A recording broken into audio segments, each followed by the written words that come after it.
A chapter book. Who Cloned the President by Ron Roy. Chapter 1. K.C.'s Discovery. K.C. Corcoran pulled a slip of paper out of her teacher's baseball cap. She read the words on the paper and grinned. "Who did you get, K.C.?" Mr. Elabicki asked. "President Thornton," K.C. said. "No fair," Marshall Lee protested. "You already know everything about him." Mr. Elabicki smiled and passed the hat to Marshall, K.C.'s best friend. Marshall picked a slip. "Herbert Hoover?" he said. "I don't even know who he is." "But you'll know all about him after you write your report," his teacher said. Mr. Elabicki finished passing the last around the room. "Okay, everyone. Have a great weekend. Get started on your president reports. We'll discuss them on Monday." K.C. grabbed her backpack and followed Marshall out the door. They walked home together every day. K.C. and Marshall lived in the same 10-story building in Washington, D.C. It stood between a pet shop and a Chinese restaurant. They stopped on their way home to watch puppies and kittens through the pet shop window. "Why is everybody so crazy about furry animals?" Marshall asked. "Spiders make great pets, too." K.C. laughed. "Marsh, you can't cuddle up with a spider." "Who says you can't?" Marshall asked. "I wish Mr. A would let us write about insects instead of presidents." Marshall loved anything with more than 4 legs. He kept jars of crawly things in his bedroom. Spike, his pet tarantula, slept in one of Marshall's old baseball caps. "President's Day is in February," K.C. reminded her friend. "If we had an insect day, Mr. A would let you write about Spike." "Spike's not an insect," Marshall said. "Tarantulas are spiders. And spiders are arachnids." I know, K.C. said as she pushed open the glass door of their building. "You've told me 100 times, and you still don't remember," grumbled Marshall. He pushed the elevator button. Donald, the building manager, opened the elevator door. Donald ran the elevator and helped people get taxis out front. "Hey, kids," Donald said. "Got plans for the weekend?" "We have to write reports," Marshall told him, "about dead presidents." "Mine's not dead," K.C. told Donald. "I picked President Thornton." Donald smiled as he pressed the button for Marshall's floor. "Luckily. Maybe you'll see him around town." Marshall got off at the 3rd floor, and Donald took K.C. to the 5th. She let herself into the apartment with her key.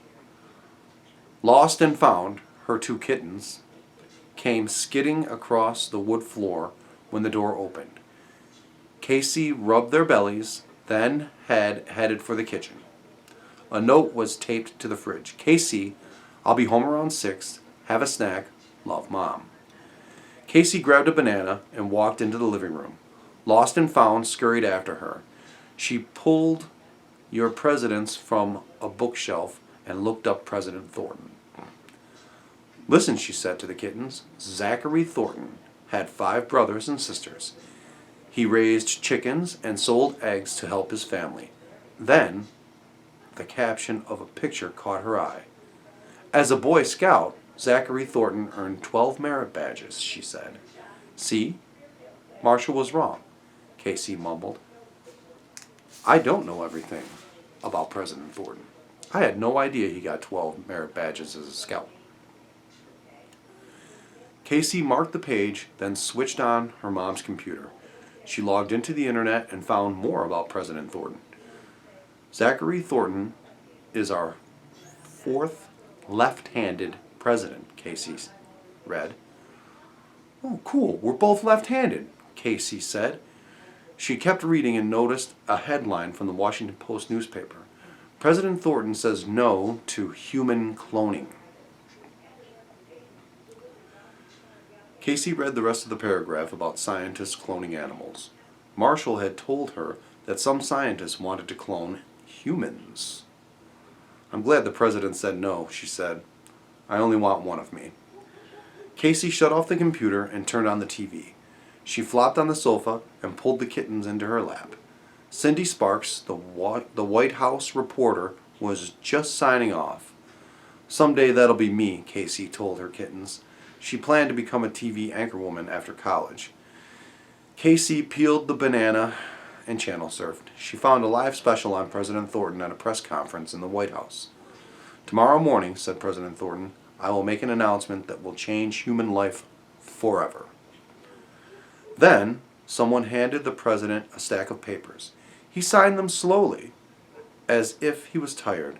He didn't smile or talk to anyone around him. He just took a paper, signed it, and reached for another. Thought Casey. It's not like him to be so quiet and serious. He looks sick. Casey noticed something else.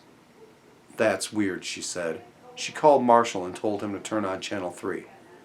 It's the president, Marshall said a few seconds later. So? Do you see anything weird? Like what? Marsh, he's signing those papers with his right hand. Marshall laughed. You called to tell me the president's a right-handed person? No, he's left-handed. Oh, let's call 911, Marshall said. Casey kept staring at the president on the TV, signing with the wrong hand, looking tired and way too serious.